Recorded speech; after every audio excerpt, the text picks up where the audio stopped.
मसीह में आप सबको सलाम। आज हम बात करेंगे गैर मौजूद ज़ुबान में बुड़बुड़ाना यानी ग्लूसोलीलिया। ग्लूसोलीलिया से क्या मुराद है? ग्लूसोलीलिया एक ऐसी सूरत हाल है जिसमें कोई शख्स सरमस्ती, बेखुदी, विजदानी या हिजानी कैफियत में कुछ ख़ास अल्फाज को अदा करे।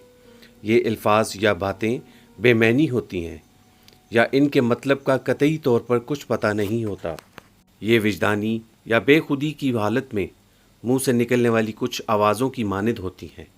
बहरहाल, जहाँ पर ग्लूसोलीलिया किसी गैर मौजूद ज़ुबान में बुड़बुड़ाना है, तो दूसरी तरफ ज़ीनोग्लूसिया किसी ऐसी ज़ुबान को रवानी के साथ बोलने की काबिलियत है जिसे किसी शख्स ने पहले कभी सीखा ही नहीं था।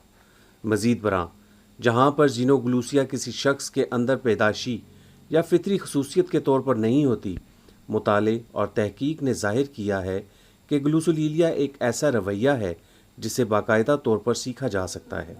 लूथरन मेडिकल सेंटर की तरफ से मुनक्किद की जाने वाली तहकीक ने ज़ाहिर किया है कि ग्लूसोलीलिया को बड़ी आसानी के साथ सादा सी हदायत पर अमल करते हुए सीखा जा सकता है। इस तहकीक के मुताले में देखा गया कि तालिब इल्म किसी भी तरह की विजदानी हालत में चाहे बग़ैर या किसी भी तरह की बेखुदी या हिजानी कैफियत का तजर्बा किए बगैर गैर ज़ुबानों को बोलने जैसा मुज़ाहरा करने के काबिल थे।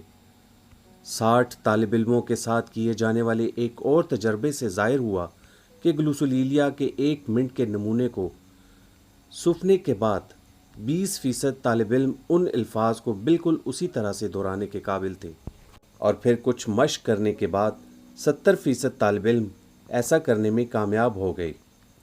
दुनिया के किसी भी हिस्से में ग्लूसोलीलिया यानी सरमस्ती, बेखुदी, विजदानी या हिजानी कैफियत में अदा करदा अल्फाज या आवाज़ों को सुनने का तजर्बा किया जा सकता है।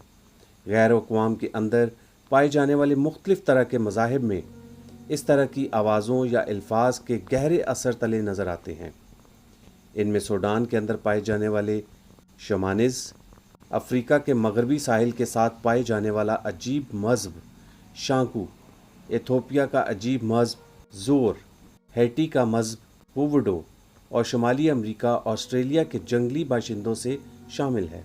दुनिया में बहुत सारे मकामात पर बुड़बुड़ाने या तेज़ तेज़ बेमैनी अल्फाज बोलने को गहरी सूफियाना हिकमत ख्याल किया जाता था, जिसकी कदीम दौर में मुख्तलिफ मजहबी कायदीन या नेक व पाक तसव्वुर करने वाले लोगों की तरफ से मश्क की जाती थी। ग्लूसोलीलिया के दरअसल 2 मुख्तलिफ पहलू हैं। पहला तो किसी ज़ुबान के अल्फाज जैसी आवाज़ों में बुड़बुड़ाना है। अमलन देखा जाए तो इसको हर एक शख्स करने की काबिलियत रखता है, हत्ता कि छोटे बच्चे भी, जब तक उन्हें पूरे फ़िक्रे या मुकम्मल ज़ुबान नहीं बोलनी आती, हमारे पीछे पीछे कुछ अल्फाज बोल सकते हैं या हमारी तरफ से बोले गए अल्फाज की नकाली कर सकते हैं, हत्ता कि वो अक्ली लिहाज से उनका मतलब नहीं जानते। इस पहलू के हवाले से कोई भी अहम बात या ख़ास बात नहीं पाई जाती। ग्लूसोलीलिया का दूसरा पहलू बेखुदी, हैजानी या विजदानी कैफियत, सरमस्ती में कुछ कहना है। इसके बारे में कोई गैर मामूली चीज़ नहीं पाई जाती। हाँ, अगरचे ऐसी हालत में किसी ज़ुबान के अल्फाज जैसी आवाज़ों को अदा करना होशो आवाज़ में अकली तौर पर कदरे मुश्किल ज़रूर हो सकता है। मसीहत में बिलखसूस पेंटिकोस्टल तहरीक के अंदर ऐसे लोग पाए जाते हैं जो ये ईमान रखते हैं कि ग्लूसोलीलिया की उसी तरह एक माफूकुल फितरत मज़हर के तौर पर तारीफ़ की जा सकती है जिस तरह नए अहदनामे में बयान करदा कुछ मज़ाहिर की तारीफ़ की जाती है। वो ये ईमान रखते हैं कि गैर ज़ुबानों की नेमत के मिलने का सबसे बड़ा मकसद ये है कि इस बात का इज़हार हो सके कि जिस तरह ईद पेंतिकोस के रोज़ मसीहों पर रूहुल कुदस का नज़ूल हुआ था, बिल्कुल उसी तरह उन पर भी रूहुल कुदस का नज़ूल हुआ है। अमाल की किताब उसका 2 बाब, जिसके बारे में योएल नबी ने नबूवत की थी, अमाल 2 बाब उसकी 17 आयत। इन सब कलीसियाओं के दरमियान जो ग्लूसोलीलिया जैसे मज़हर को कबूल करते हैं और किसी न किसी हद तक हतमी तौर पर इसके काम करने के तरीक़ाकार या मकसद के हवाले से इत्तफ़ाक़ राय नहीं पाया जाता। मिसाल के तौर पर कुछ तो ये मानते हैं कि ये हकीकी तौर पर रूहुल कुदस का तोहफ़ा है, लेकिन दीगर ऐसे भी हैं जो इसकी अहमियत को कम करते हुए कहते हैं कि पौलुस रसूल ने तालीम दी थी कि गैर ज़ुबानें बोलना रूहुल कुदस की दीगर नेमतों जितनी अहम नेमत नहीं है। देखिए پہلا کرنتھیوں 13 باب۔ مزید برآں ایسے لوگ بھی موجود ہیں جو کلیسیا کے اندر تقسیم کے خوف سے غیر زبانیں بولنے کو ترک نہیں کرتے، یا پھر کچھ ایسے بھی ہیں جو اس مشق کو ایک نفسیاتی تجربے سے زیادہ نہ سمجھتے ہوئے کسی حد تک اس کی اجازت دیتے ہیں، اور پھر وہ بھی ہیں جو گلوسلیلیا کو شیطان کی طرف سے گمراہی قرار دیتے ہیں۔ ہیجانی کیفیت میں بولی جانے والی زبانوں کو دنیا بھر میں سنا اور کئی ایک مقامات پر سمجھا جاتا ہے، لیکن جو زبانیں موجود ہیں اگر ان کو ہیجانی کیفیت میں عجیب طریقے سے بولا جائے تو ان کو عام طور پر سنا یا سمجھا نہیں جاتا۔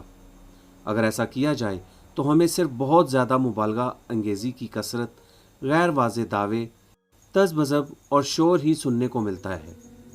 ہمیں ایسا کچھ بھی سنائی نہیں دیتا جیسا ابتدائی کلیسیا کے وقت ہوا تھا، یعنی ہر کوئی رسولوں کی باتوں کو اپنی اپنی بولی میں سن یا سمجھ رہا تھا۔ اعمال 2 باب اس کی 8 آیت۔ اگر ہم سادہ طور پر بات کریں تو گلوسلیلیا جیسے مظہر کی مشق بائبل میں بیان کردہ غیر زبان کی نعمت نہیں ہے۔ پولس اس بات کو واضح کرتا ہے کہ غیر زبان کا اصل مقصد ان غیر قوموں کے لیے ایک نشان تھا جو یسوع پر ایمان نہیں رکھتی تھیں، تاکہ ان تک یسوع مسیح کی انجیل کے پیغام کو پھیلایا جا سکے۔ دیکھیے پہلا کرنتھیوں اس کا 14 باب 19 اور 22 آیات مقدسہ۔ خداوند آپ سب کو برکت دے، آمین۔